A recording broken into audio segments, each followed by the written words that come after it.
Hello दोस्तों, नमस्कार। मैं Manoj Kumar Bhaskar knowledge career academy पे आपका हार्दिक स्वागत करता हूं।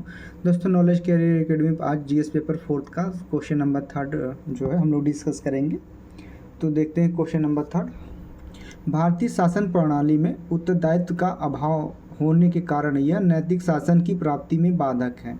आपके अनुसार उत्तरदायित्व किस प्रकार नैतिक शासन की प्राप्ति सुनिश्चित करने के लिए सहायक है? उत्तरदायित्व सुनिश्चित करने के लिए क्या उपाय किए जा सकते हैं? 200 शब्दों का है, 12 अंक का है।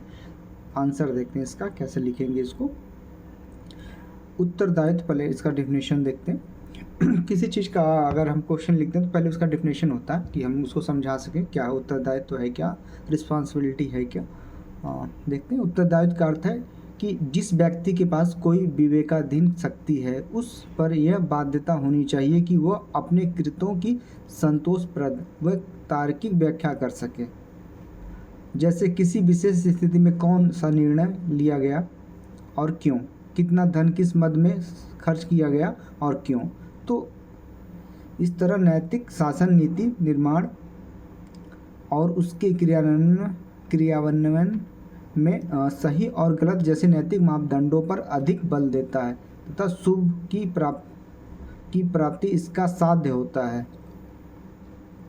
भारतीय शासन प्रणाली में लोक सेवकों एवं संस्थाओं में उत्तरदायित्व का अभाव पाया जाता है, जिसके कारण अनेक निर्णय संविधान और कानूनों से सुसंगत सिद्ध न होने के कारण लोक सेवकों को इन संस्थाओं द्वारा सरकारी नीतियों का प्रभावी क्रियान्वयन इम्प्लीमेंटेशन ना होने और जवाबदेही जैसे मूल्य विकसित नहीं होते हैं।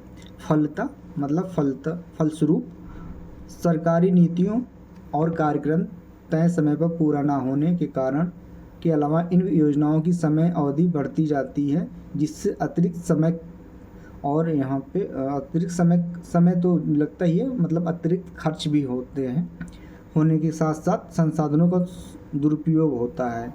दूसरी तरफ जवाबदेही व उत्तरदायित्व का अभाव होने के कारण भ्रष्टाचार को भी बढ़ावा मिलता है। इस प्रकार उत्तरदायित्व का अभाव नैतिक शासन की प्राप्ति में बाधा पैदा करता है।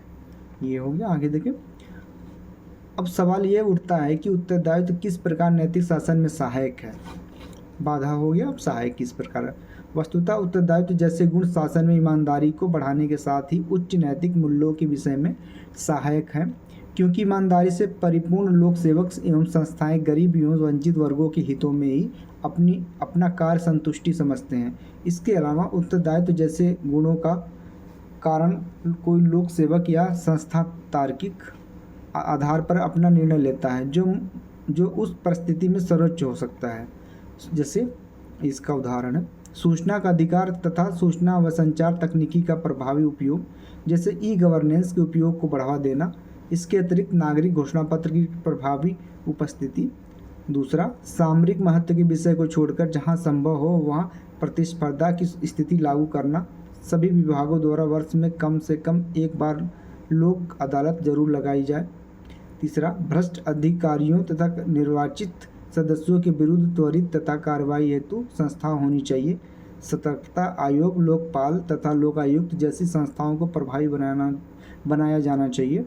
अगला, सभी परियोजनाओं तथा सेवकों के संबंध में कुछ घोषणाएं सार्वजनिक रूप से की जानी चाहिए, जैसे गुणवत्ता के मानक, विभिन्न चरणों के पूरा होने की समय सीमाएं इत्यादि। अब निष्कर्ष देखते हैं। क्या निष्कर्ष था? उत्तरदायित्व के द्वारा शासन व प्रशासन को प्रभावी बनाकर नैतिक शासन की प्राप्ति में सहायता मिल सकती है। ये प्रभावी बना के ये है कि क्वेश्चन को लिखने के बाद जितने सेगमेंट होते हैं, इसके सेगमेंट कह सकते हैं या नीच कह सकते हैं। नीच मतलब तो छोटे छोटे टुकड़े में बांट देना किसी चीज़ को।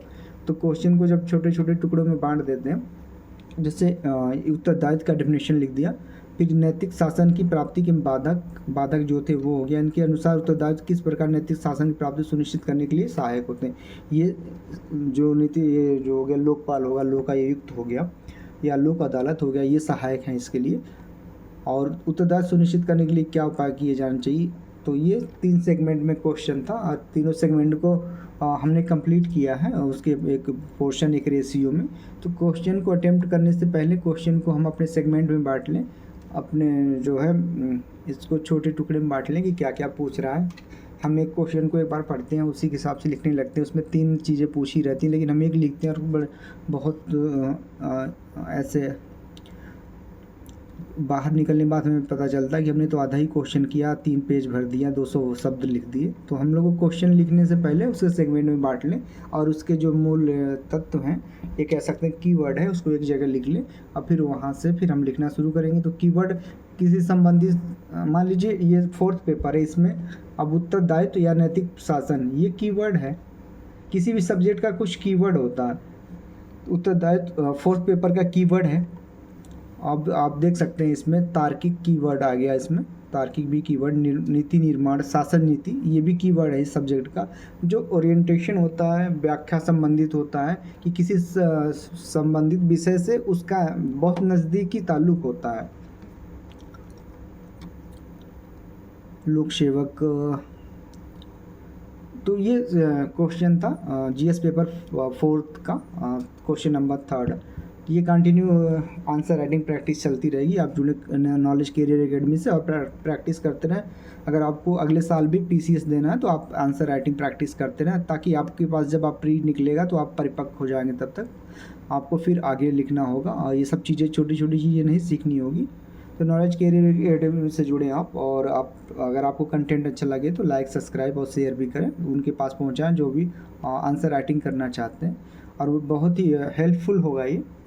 ऐसा आंसर राइटिंग वगैरह बहुत कम मिलता है यूट्यूब पे। जो भी कराते हैं वो आपको पता है कि कोचिंग वगैरह वाले कराते हैं और एक सीमित समय में कराते हैं, जब मेंस आने वाला होता है। शुरू में कराते भी नहीं वो लोग।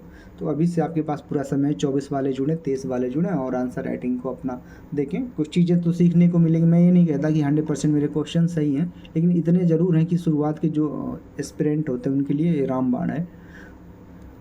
इसी के साथ मैं विदा लेना चाहूँगा। नमस्कार।